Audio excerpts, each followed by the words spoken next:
Pause for Mr. Paredes, please.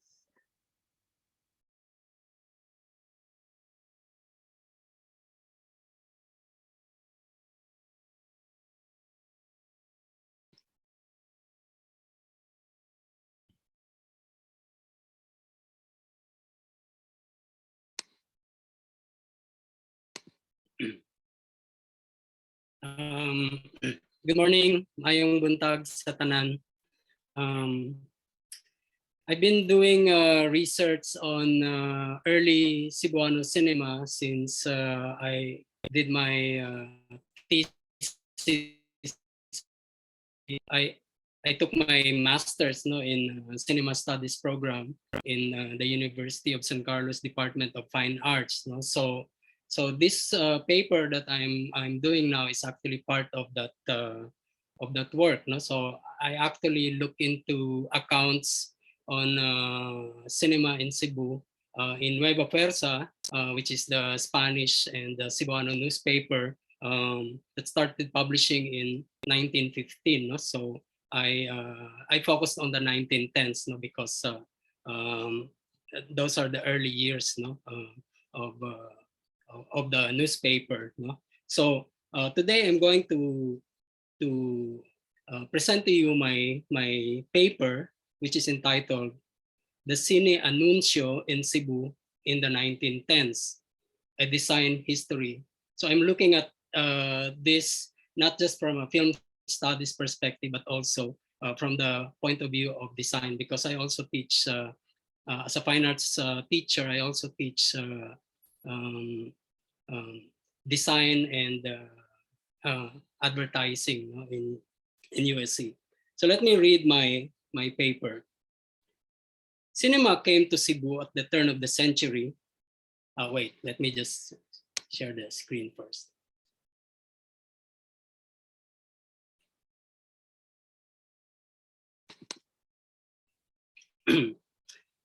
Cinema came to Cebu at the turn of the 20th century, and what little we know about this development came mostly from an early form of newspaper advertising, referred to in Spanish as the anuncio.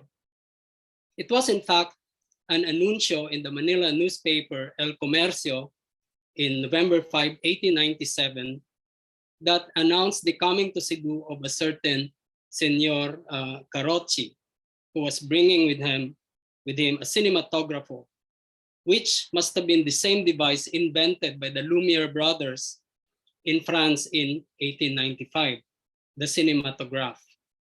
It is not known, however, if he used this device, which was a camera that doubled as projector to shoot or screen films during his stay in Cebu. The use of the word cinematographo, which now had been shortened to cine, evolved from the name of the film apparatus to refer to the event of film exhibition, which in the early years was largely itinerant, and finally to the place or building where it was held on a more regular basis. The theaters that originally offered stage plays started to feature film screenings in their programs. Eventually, the teatro would also be called a cine. By 1910s, there had already been a number of theaters in Cebu that, according to Resel Mojares, provided, quote, a mix of entertainments, movies, zarzuelas, balagtasan jows, circus acts, boxing matches, and musical variety shows, end of quote. Cinema during these years remained in its infancy. It was silent, although a group of musicians near the screen usually provided live scoring or musical accompaniment, and mostly in black and white. As length of film in reels were shorter, they required the several changes of reels during exhibition, resulting in screenings segmented into episodes or episodes and partes or parts.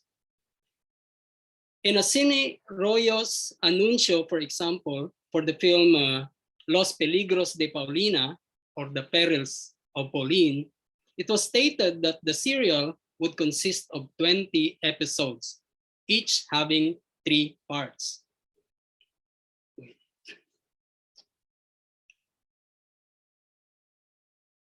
2 episodes were screened every week. Narrative films at the time tended to have a more episodic plot structure, like the serial format popular in the 1910s.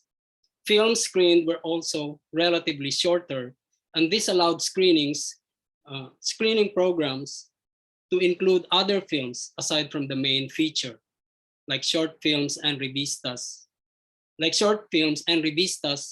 or newsreels. So in the early years, it was common for the Cine Anuncio to promote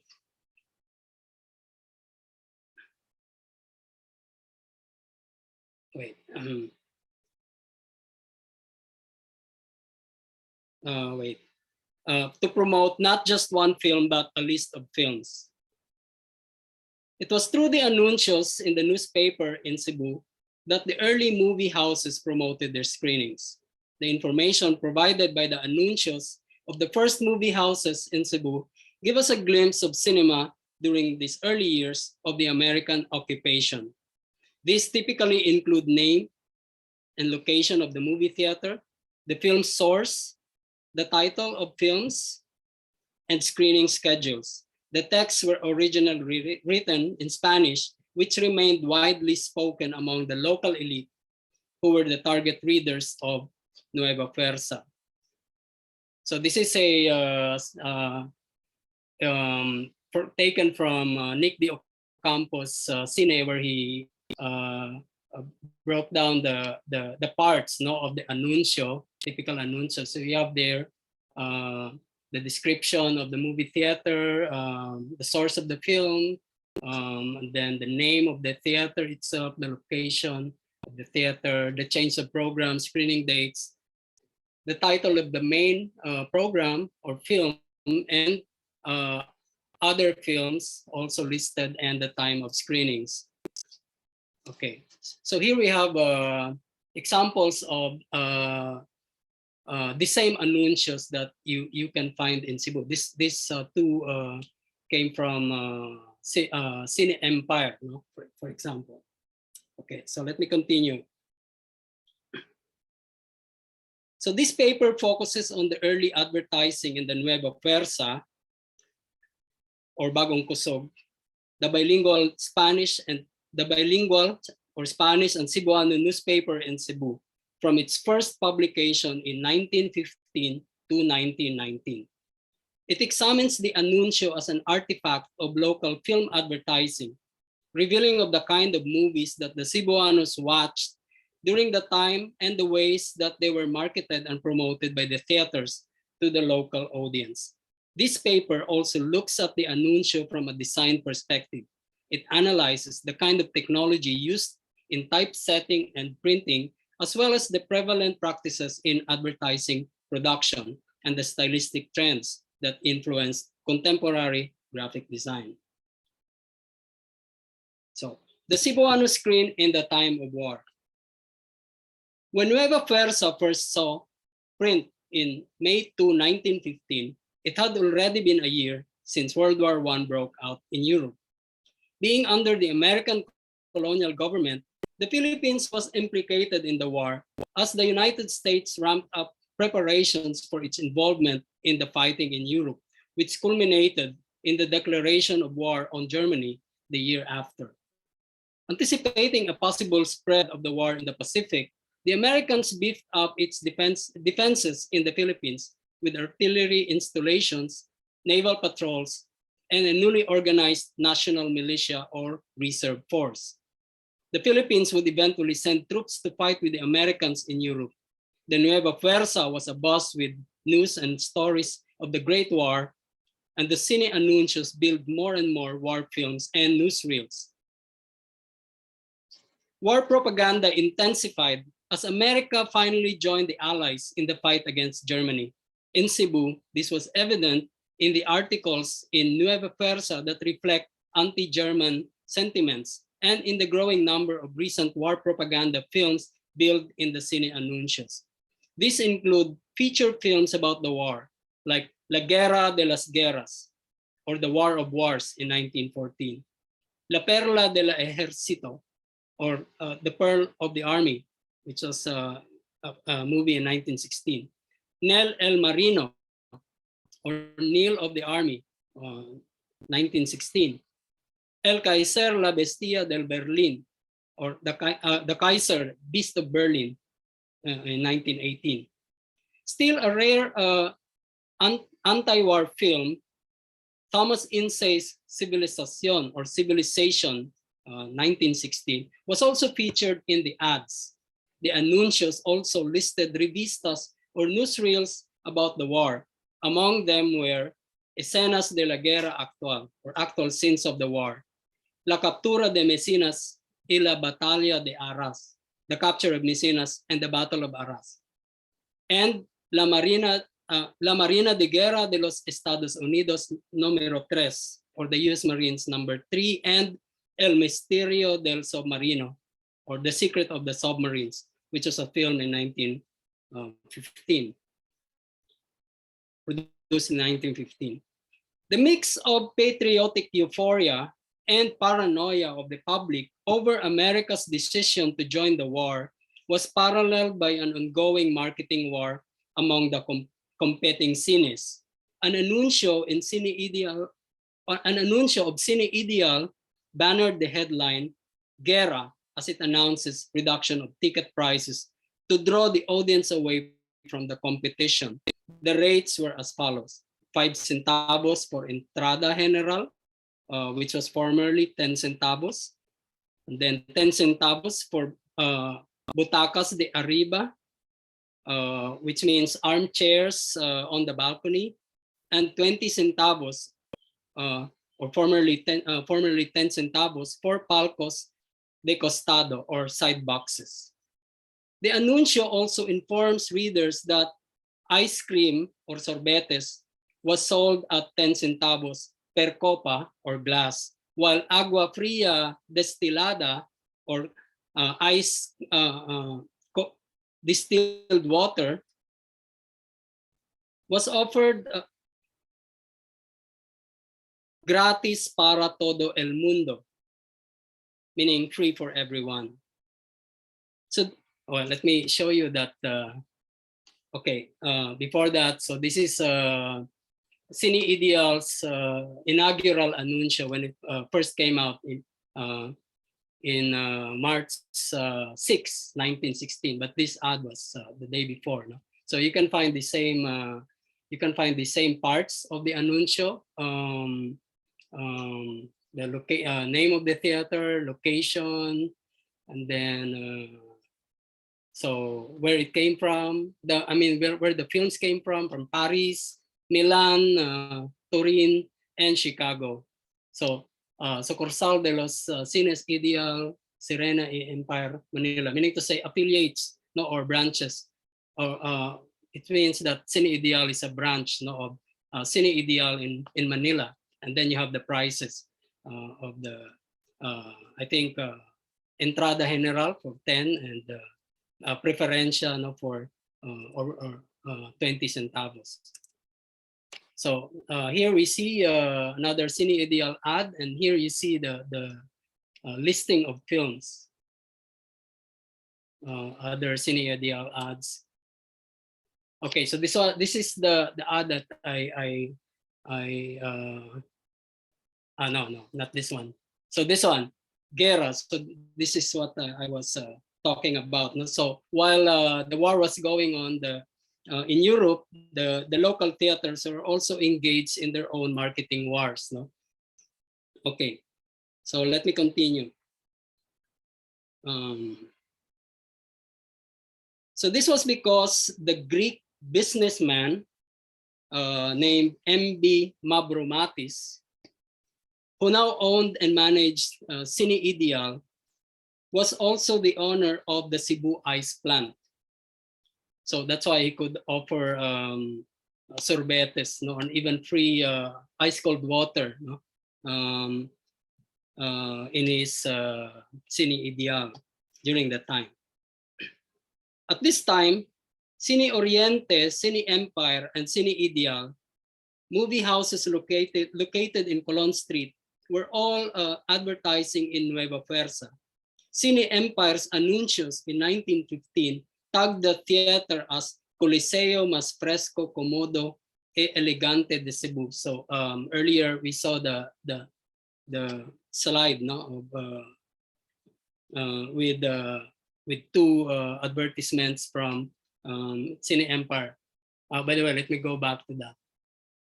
So if you notice on the right, no, it advertises the screening of the film Nole Me Tangere, no, so which must have been the movie that was made by the Americans in 1912, no, although it's not clear because I also could not find an article regarding the screening. Okay. So let me continue. So Coliseo mas fresco, comodo, e elegante de Cebu, or the coolest, most comfortable and elegant Coliseum in Cebu. So that's the Cine Empire. Just as in the United States, the local movie houses aspired to be the new pleasure palace. And in the time of war, they offered the public a good refuge from their anxieties. So Europe was well ahead of the United States in film production and distributions since the Lumiere brothers held the first exhibition of cinema in Paris in 1895.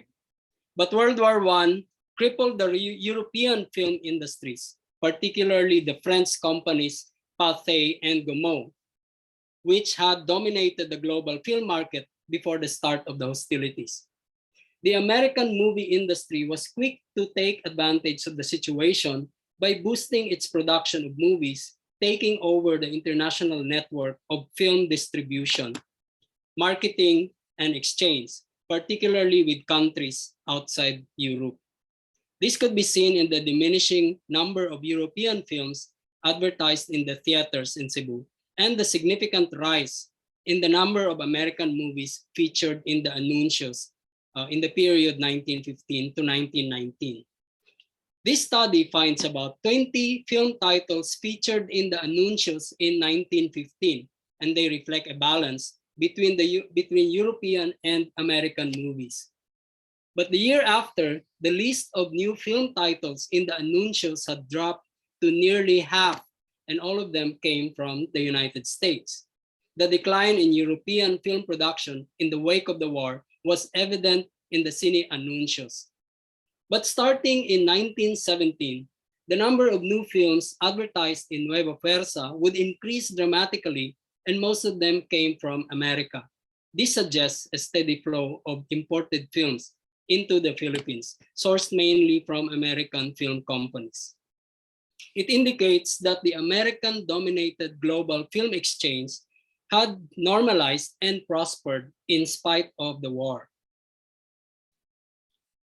Modernization of printing and graphic design. The evolution of the anuncio in Nueva Fuerza in the latter part of the 1910s reflects developments in printing technology, advertising production, and a gradual turn towards modern styles in graphic design. Nueva Fuerza started as an 8-page newspaper with the first 4 pages in Spanish and the rest in Cebuano. This Cebuano section is called Bagong Cusco, or New Force. The Cebuano translation of Nueva Fuerza or New Force. The newspaper came with photographs indicating that they were printed using a combination of letterpress and half-tone screen process, which enabled tones of photographs and artworks to be converted into dots that were chemically etched on a metal plate. These half-tone plates containing the photographic image were then assembled with types cast in hot metal.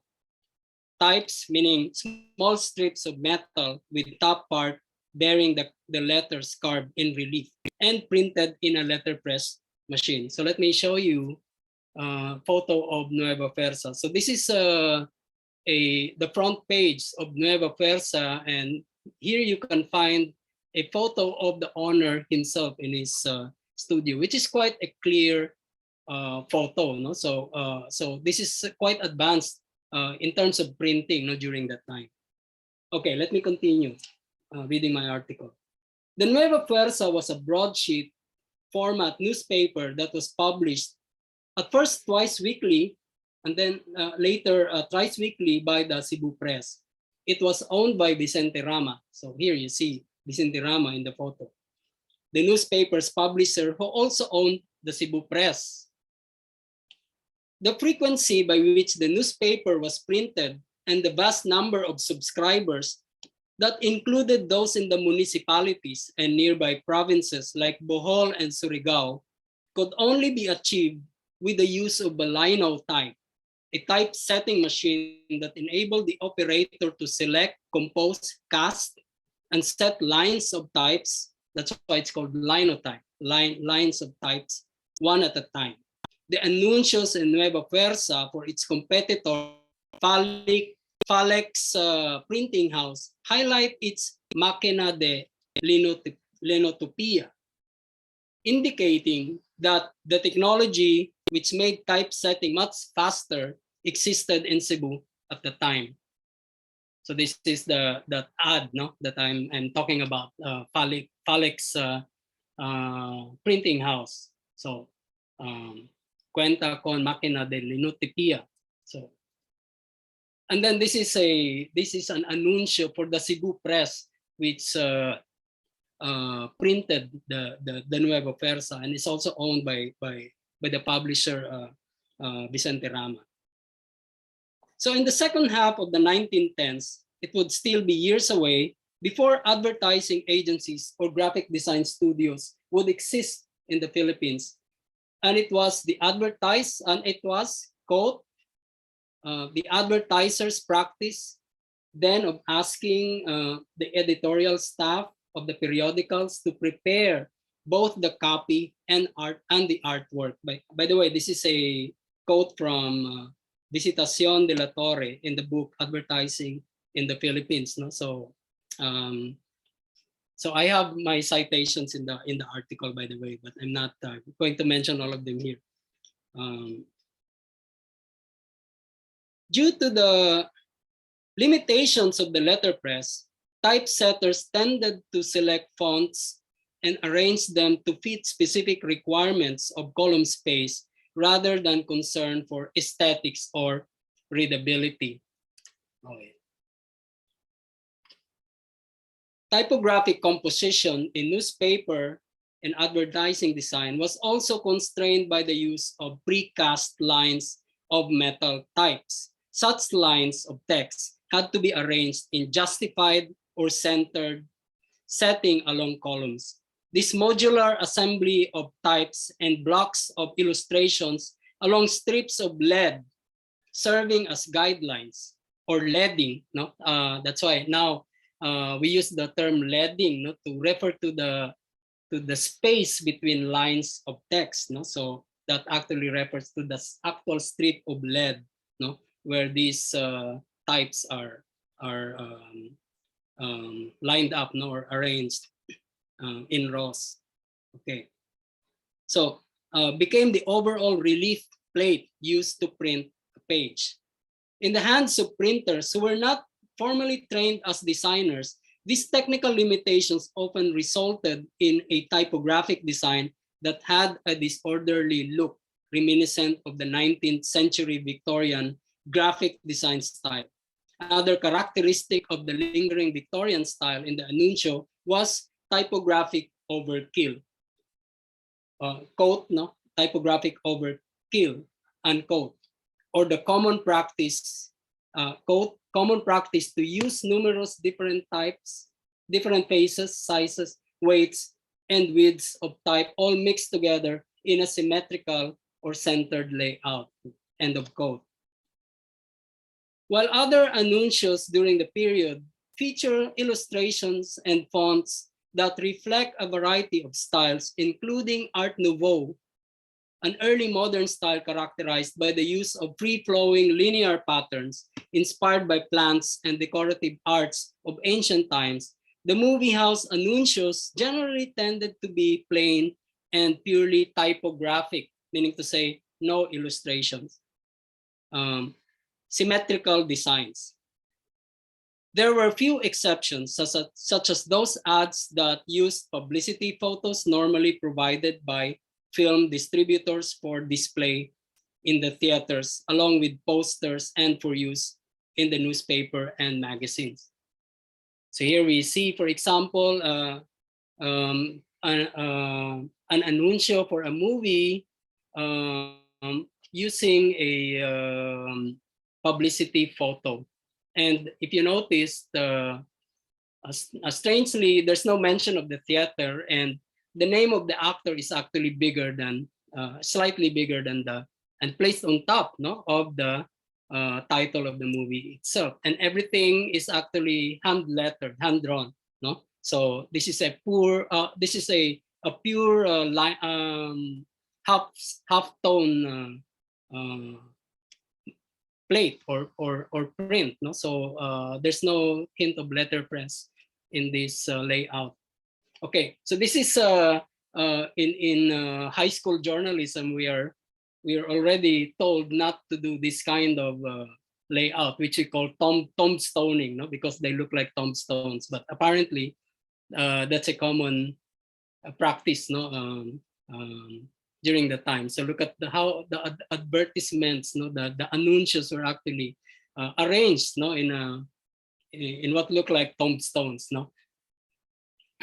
Okay, so this is so these are anuncios in Manila newspapers in Art Nouveau style. So look at the curvilinear patterns, very organic lines that somehow try to mimic the plants, no, or were inspired by plants. Okay, so it's very decorative, very detailed, very ornate, no, but at the same time there are hints towards abstraction there. That's why Art Nouveau is actually one of the early styles of modernism. Even the Coca-Cola logo is actually an Art Nouveau type, no, Art Nouveau style of lettering or typography. Okay, so we have that also in Cebu, no. So this anuncio for Habon Palmolive, actually Palmolive soap, featured illustrations in or a drawing, no, in the Art Nouveau style. Okay, let me continue.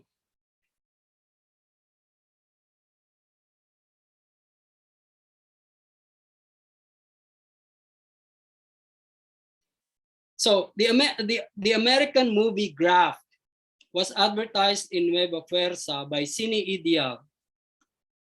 So here, in two designs of anuncios using different publicity photos in photo montage layout format. The first ad, which appeared in the Bagong Kusog section on September 7, 1916 in Spanish, English, and Cebuano text, and featured a photo montage or assembly of cut-out heads arranged in a circle that contains two more heads.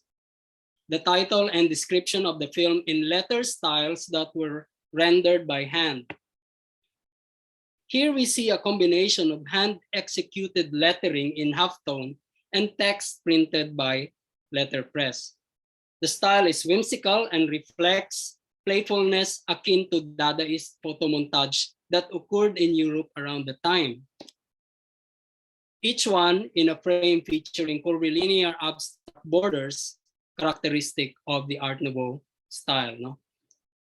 So you see the familiar linear plant-like decorative patterns in these frames here, no, in the layout on the left, no. So that's the like lingering influence of Art Nouveau, but the layout on the right is in exactly different spirit. It looks even to me more like Dada, no? But I don't think there is a connection. But anyway, it's just striking for me, you know, that it has those similarities. No? Okay, so let me continue.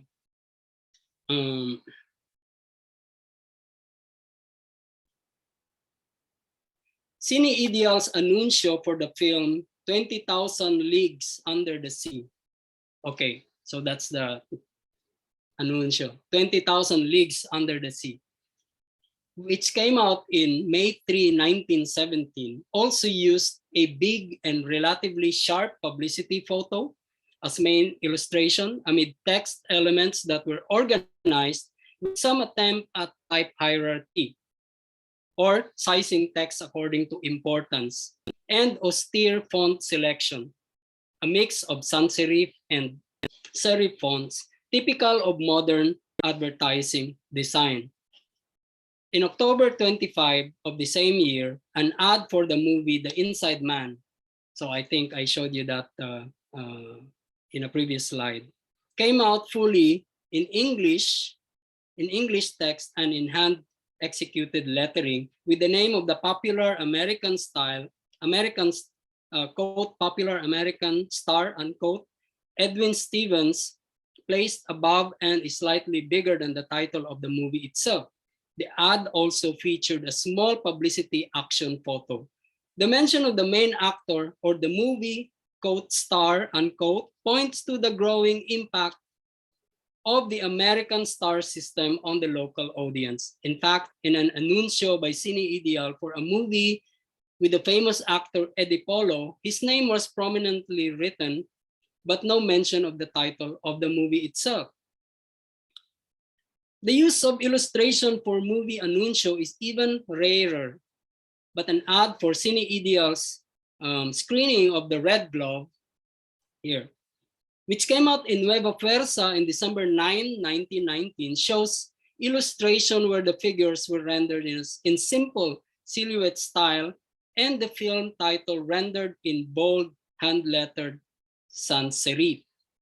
It is a complete departure from the decorative style of Art Nouveau and reflects a turn towards a more simplified geometric style that would later be identified with Art Deco in graphic design. At the end of the decade, the design of the anunsyo already reflects a turn towards modernism. So the anunsyo as cultural signifier. So this is now the concluding part of my article. The changes in the content and form of the anunsyo reflects the transformations that occurred in cinema, design, and society in Cebu during the period 1915 to 1919. These early years of American colonialism saw what film historian Nick de Ocampo calls Hispanismo, quote, Hispanismo, unquote, or the lingering Spanish cultural influence giving way to, quote, Anglo-Sajonismo, unquote, or the growing dominance of American cultural imperialism. This is evident in the persistent use of Spanish in the text of the anunsyo. English was rarely used and only became more common in the 1920s. The anunsyos also reflect the diminishing supply of European films in the local film market and the growing dominance of American cinema as a result of the war.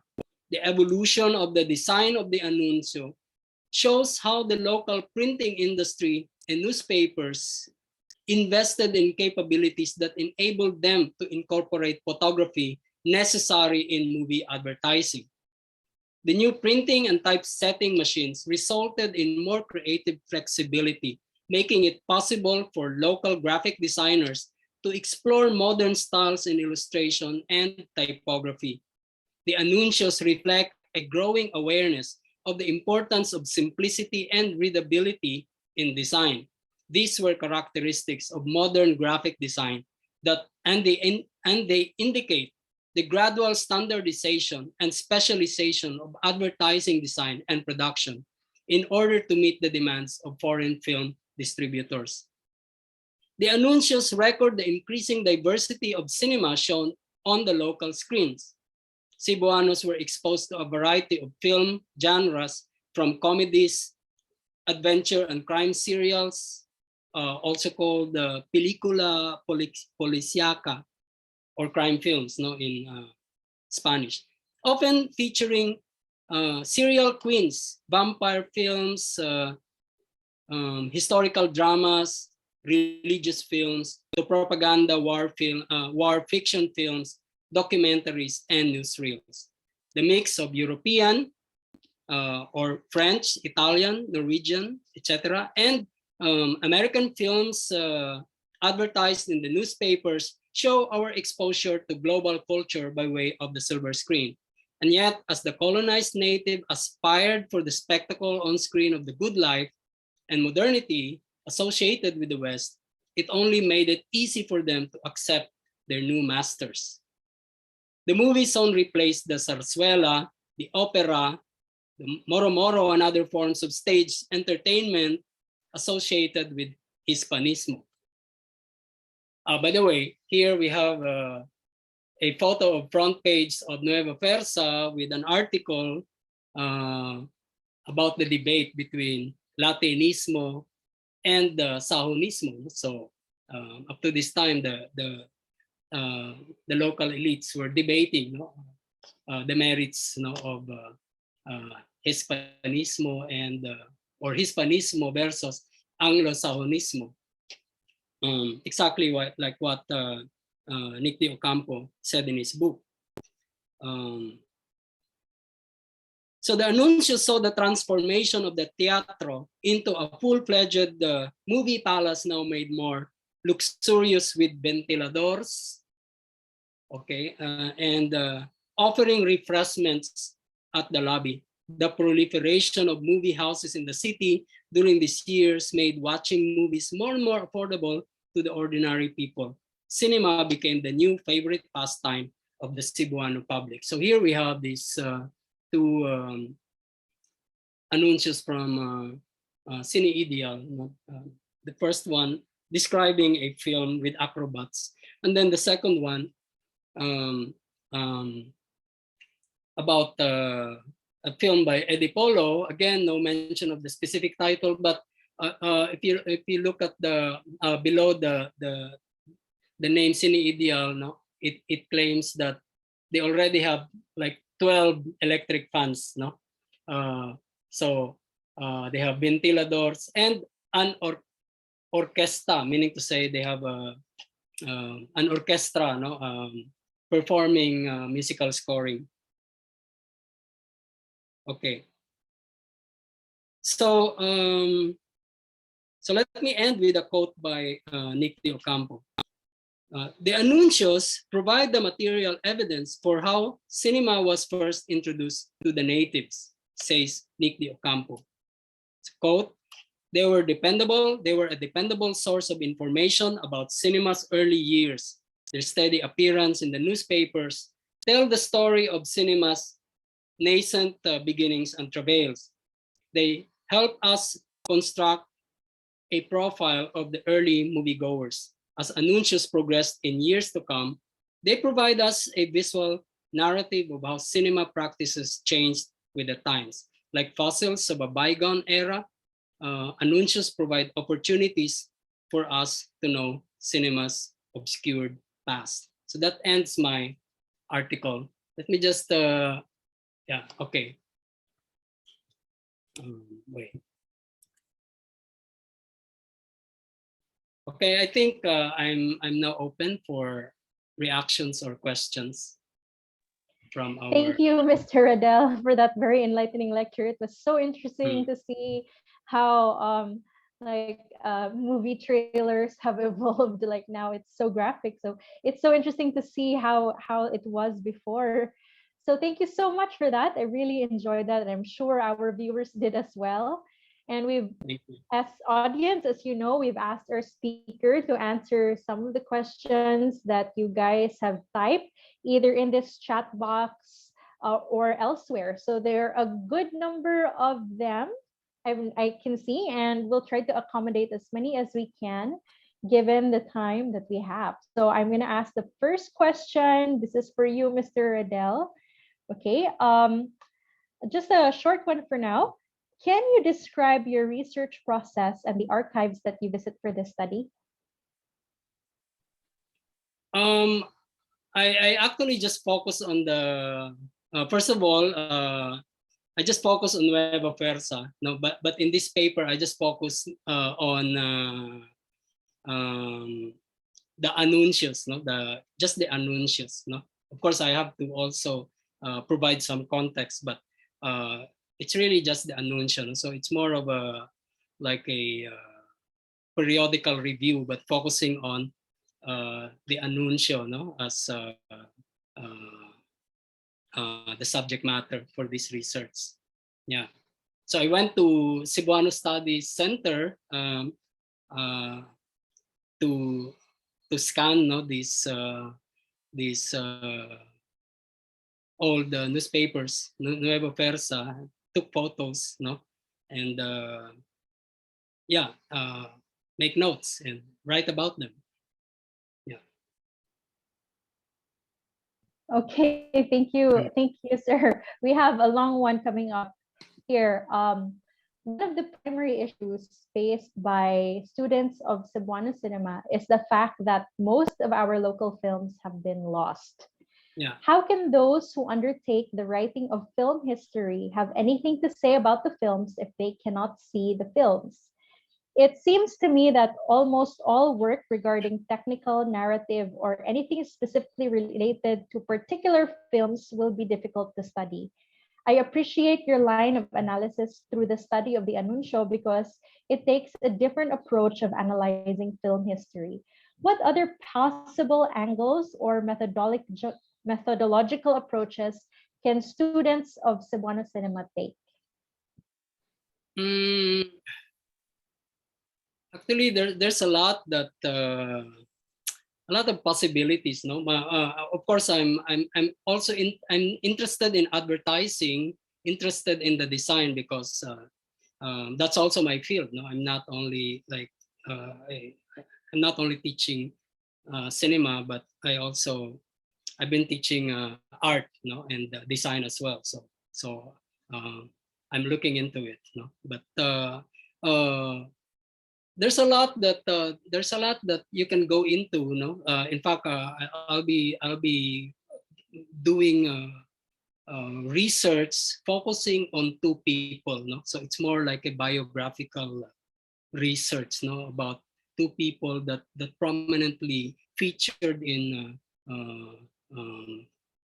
cinema. No, I mean cinema related events during this time. No? So that's going to be my next research. No, I'm also interested in. I'd like to go deeper also in the in cinema and World War One. No, in Cebu during the time, because I think the First World War is like is another forgotten war that we were involved in. No, not too many Cebuanos, for example, know that we actually sent soldiers, and some of them even died, no, in Europe during the time. So I'm also looking at that aspect, no, of like how cinema was used for war propaganda locally. Of course, I mentioned some of that in my research, but maybe I'd like to focus on that in the future. Yeah, so depends on what's your interest, no, and of course that should be something that people can relate and should be significant culturally. I mean, to your local community as well. Yeah. Okay, thank you. That was so interesting, and we're looking forward to that research, sir. Okay, so the next question is here. Is somehow it's about why did you select the 1910s for your study? Thank you. Thank you for that. No, actually, when we were students in graduate school, no, we were actually encouraged to do local film history. And as mentioned earlier by one of those who made a question, no, so we don't have much. We know very little, no, of early cinema in Cebu. No? Although based on what I mentioned, no, at the start, no, since the 1910s, no, or there's that account, no, there's that anuncio that somebody bringing with him a film camera and projector and was planning to stay here for weeks, no. So although it's not clear, but that could have been maybe the first screenings, no? But there was no corroboration, no? Unfortunately. But Resel Mojares said that 1902, no? For example, I think that's the earliest, no? There were already screenings, no? Based on his article, the Cine Comes to Cebu in Weekend Magazine, no? So, but we have very little in terms of historical documents, no, about these early developments of cinema in Cebu. That's why when I found out, no, that the only extant and maybe earliest hard copies of newspapers in Cebu was Nueva Fuerza, no. So I prioritized looking at Nueva Fuerza. I chose to work on Nueva Fuerza, starting from the very beginning, or from the earliest, no, from the very beginning of its publication in 1915. So that motivated me to look at these first years in Nueva Fuerza, to focus on the 1910s, because that's more or less you have an extant, no, like collection of newspapers, no, that we can still find in the Cebuano Study Center, and I think it's now available online, no, sa website siguro sa Cebuano Study Center, no? So that's now, you don't have to go to the center actually, no? You can just look at it online also. Yeah. Wow, all the more that makes us appreciate the work of the Cebuano Study Center, no? To really try to archive all of these very precious documents. And a question just popped up now. It's related, so I'm going to ask it. Congratulations on your very interesting research. Are you planning to continue your study into the decades after the 1910s? Yes. Yes. Yeah, certainly. You know, I'm also interested in maybe 1920s, no, and certainly before the war, no, because I read, for example, that there's one.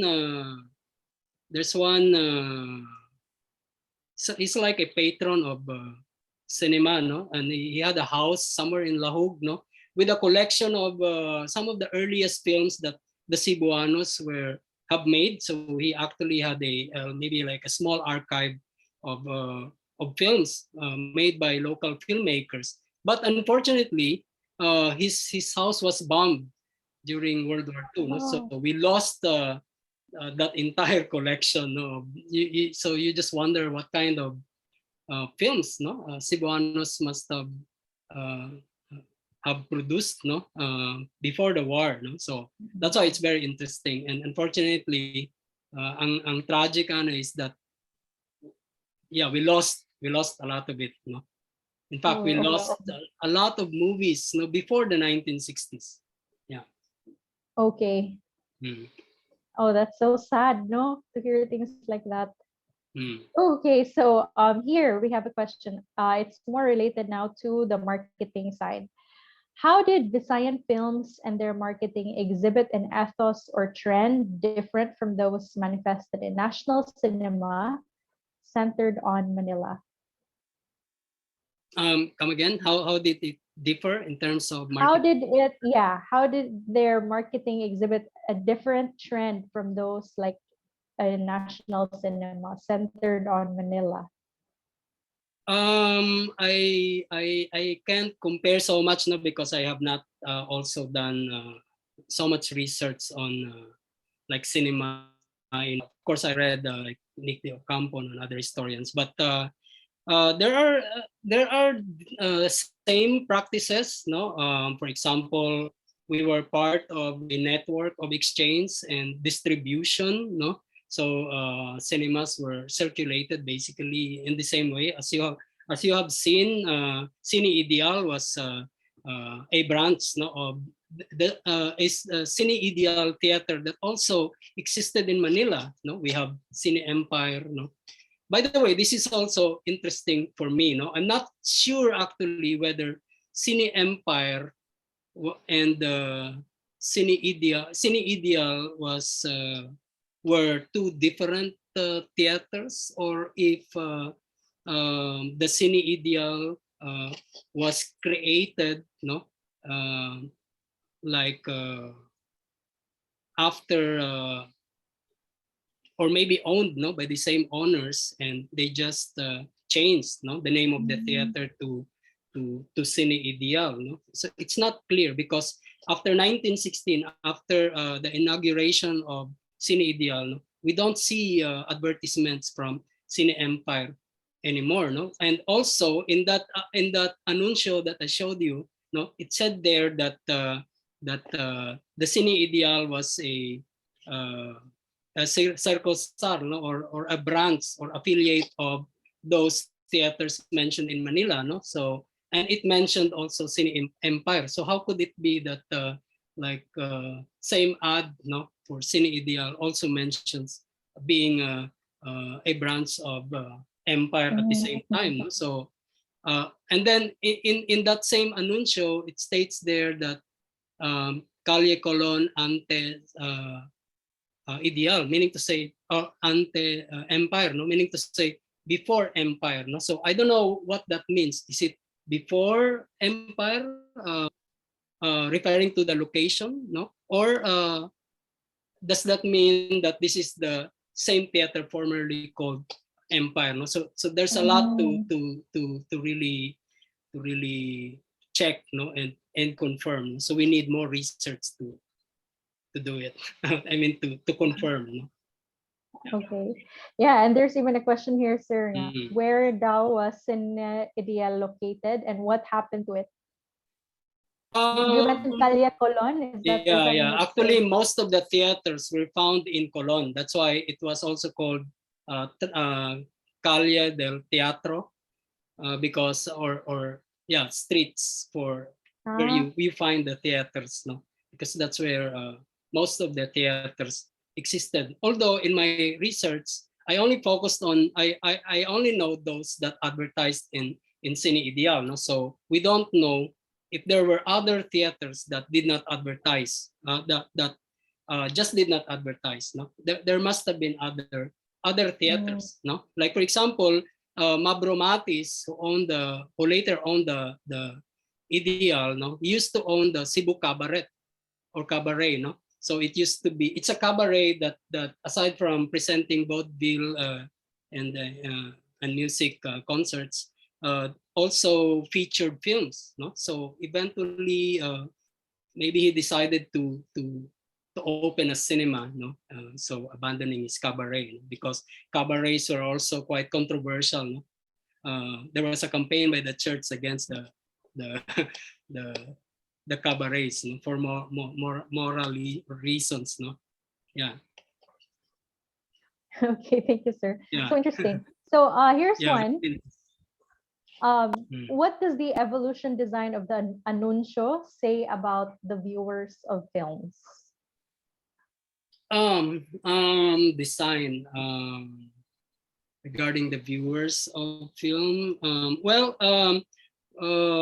First of all, the Art Nouveau is more of a European style, no? Whereas more of a European style. Whereas Art Deco, these are international styles, by the way, no? But we see the growing influence, no, of American culture in Cebu, no. So, and somehow this is reflected in cinema, and I think this shift to from Art Nouveau to Art Deco is also partly influenced, no, by changing taste for the modern, no, as maybe a result of the coming of the American Art Deco style, no. Of course, there's also European Art Deco, but as we have seen, for example, no, in our even in our architecture from the 1920s to the 1930s, Art Deco is a very strong style, no. So, but we also see it in graphic design, no. we talk so much about Art Deco in architecture, but we actually see it in graphic design. But my focus here is in my paper is to look at this this slow transition from Art Nouveau to Art Deco, in the Anunsio, in the design of the Anunsio, So yeah. Okay. And a question just popped up now. It privately sent to me. It is, what is the difference between Art Nouveau and Art Deco? Art Nouveau is actually very organic, very like it's influenced by nature, plants. Its forms are inspired by plants, Although there is a tendency towards increasing abstraction, And then it's also derives inspiration from decorative arts of the past, particularly Gothic and medieval arts, So became an inspiration for Art Nouveau, But in Art Deco becomes more and more geometric, So it looks more and more mechanical, So and it departed from the organic, plant-like design, favoring a more streamlined, So we talk about streamlined Art Deco, for example, it's still decorative, but it's becoming more simplified it reflects the machine aesthetics, the machine look, of the time. So geometric, rather than organic. Yeah. Okay, thank you. Maybe this isn't really your line of study, but there's a question here that says, I still see some influences of Art Nouveau in the old buildings downtown. Is anything being done to preserve them? Do you know? Actually, I went to Colon, just maybe a couple of weeks ago, because I was accompanying a friend who just came from the US, So we took photos of Vision Theater, And yeah, it's an example of Art Deco, but it's not pure Art Deco, and that's also the thing with design here in the Philippines. It's actually eclectic, but even in Art Nouveau in Europe, they're not also pure Art Nouveau. There are still traces of previous styles, Like for example, traces of the earlier arts and crafts movement or arts and crafts style, or even Victorian elements incorporated in the design. So it's the same thing here in the Philippines. So I mentioned, for example, that the Anuncios also reflected Victorian influences, in the use of like typographic overkill, too many different kinds of fonts, which is a Victorian style, But at the same time, you have traces of Art Nouveau. So we see, for example, on the facade of Vision Theater, the same eclecticism. There are Art Deco elements, but there are also neoclassical elements. So you can see, like on the frieze, for example, you have those Greek like figures, So so you have this combination of different styles in one work, which is common, in the art of the period. People were just picking up styles from different periods, actually. Okay, thank you, sir. And I think we only have time for like 2 more questions, no? So I'm gonna choose, because there is still some here, but I think I'll choose somewhat related to what you were just talking about. So here there's a question, because you were saying, Dao, that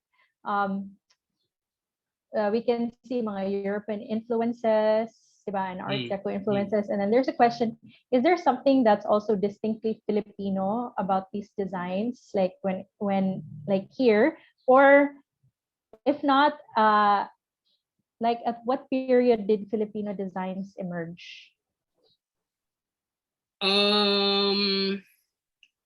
I think in Art Deco architecture, I know that For example, they incorporated, or even Art Nouveau architecture, they incorporated like decorative elements derived from maybe like local plants, no, for example. But Mhm. when it comes to graphic design, at least for the Anunsio, no, it's a bit hard to tell, no, because of course it's more typography, I have pointed out that limitations of printing, no, and so there's not really much you can do when it Mm-mm. comes to, yeah, like incorporating indigenous elements, no, I mean visual elements, no. So um, maybe there's just too few examples or too few available designs, no, for us to really figure out, no? So yeah. Okay.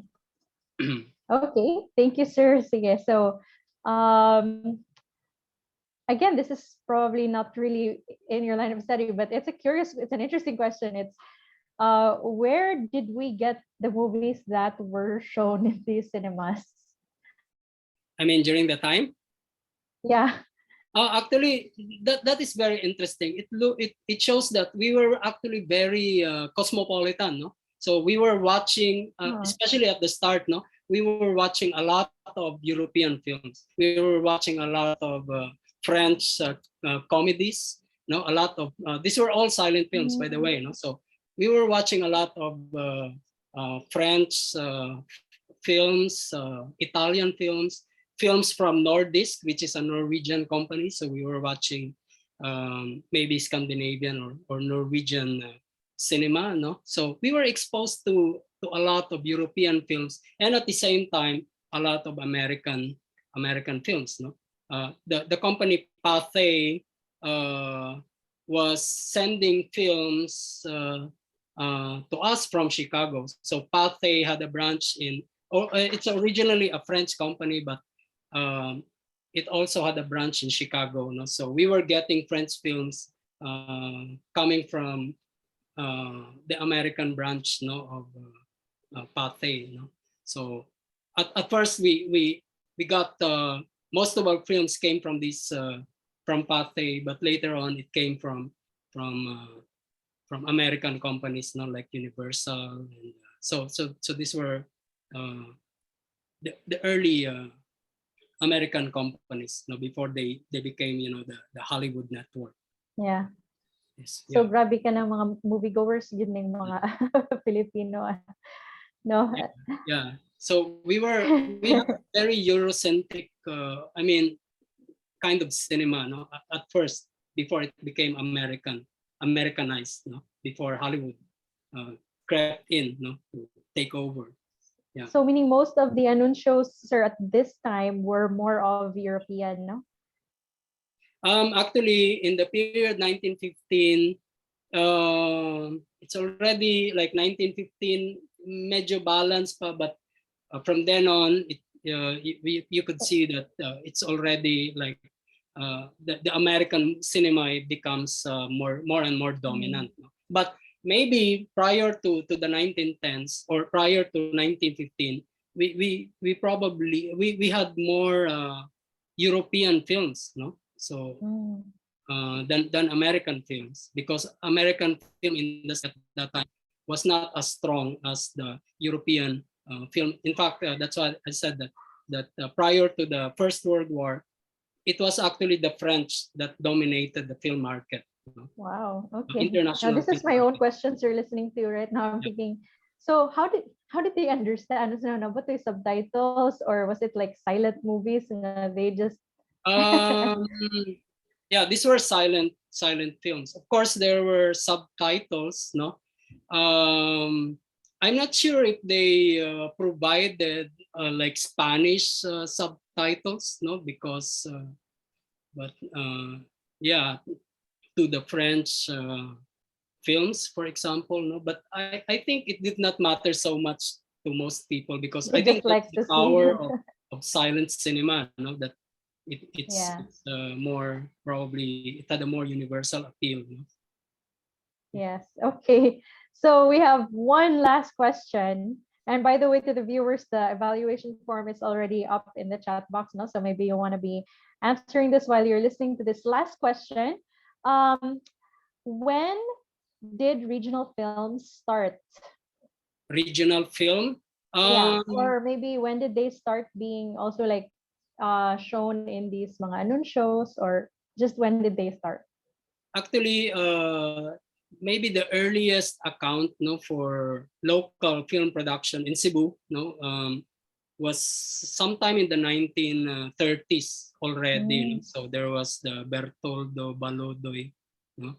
For example, which is the first talking film, first talkie, no? In the 1930s. Although that just came from an account by a writer in the 1950s, no, and there was no corroboration. No? I mean, there's no other document that would support to it. No, so it's hard. No, but yeah, certainly during the 1930s we started actually making films. No, or we don't know whether it could have been earlier. No? So Mm. in my thesis, I came across one anuncio actually where a photography studio located in Parian, no, was selling its equipment, which included film equipment, no, offering it Mm. to the public. But after that, no account. So we do not know, no, if anyone bought Oh, this interesting. equipment and made movies, or if this equipment owned by this photography studio was ever used to make movies. No, it's probable, but the problem is we don't have historical accounts. That's why Yeah. research is really important. No, when it comes. Yeah, so many mysteries of the past you just wish you could unlock. Mm. Thank you, sir. Okay, so sadly, we don't have much as like we would like to talk more and entertain more questions. We have run out of time. So, if you have other questions, viewers, that you would like to ask, feel free to message Cebuano Study Center page on Facebook so that we can forward them to Mr. Radel. So now, to show our deepest appreciation to our esteemed lecturer, we'd like to present our Certificate of Appreciation to be read by the Deputy Director of the Cebuano Study Center, Dr. Bea Lastimosa. Hello, Sir Adele. Thank you for that Hi. lecture. Um, it's a very interesting and I think a very important part of our history that ought to be studied and documented. So congratulations on your study. So we would Thank like to you. present the Certificate of Appreciation to Mr. Adel Paredes for his lecture entitled The Cine Anuncia in Cebu in the 1910s, A Design History, during the Vicente Soto Lecture Series 2022. Given this, I'm sorry for getting the date wrong. I always assumed that yesterday was that today is 29th day of April 2022 via Zoom, signed by the director of the Cebuano Study Center and the vice president for academic affairs in the University of San Carlos. So thank you very much, Sir Adel. We hope and the Cebuano Study Center will really support your next few your other researches, and we hope you will also present them and share them here in our lecture series. So thank you very much, and I think a round of applause for Sir Adel. Daghang salamat kayo sa Cebuano Study Center. Thank you, guys. Thank you so much, sir. Okay, first, before you go, guys, get ready because we're gonna ask you to open your videos niya because we'll take a group photo to commemorate this. So I'll still say a few things so you have time to pagwapa and everything. So first, reminder to everyone that again, there's an evaluation form. Don't forget that. Okay, if you're after the certificate of participation, you'd really have to answer this evaluation form, no? And then also, I'd like to announce the date for our next lecture, which will be on May 28th. And our speaker then will be Chris Everett Lato Rufulo.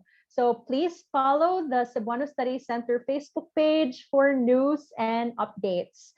So we've reached the end of our program. And I'd again like to thank Mr. Radel so much. The work that you do is so valuable for Cebuanos to remember who we are and our history. So thank you so much. And now is the time, people. Please turn on your videos so we can have a group photo to be taken by Dr. Bea. So let's see. Okay, Are people videos turning on, on their please. video? Hmm. Yay, I see people's faces now. Okay, and 3, 1, 2, 3.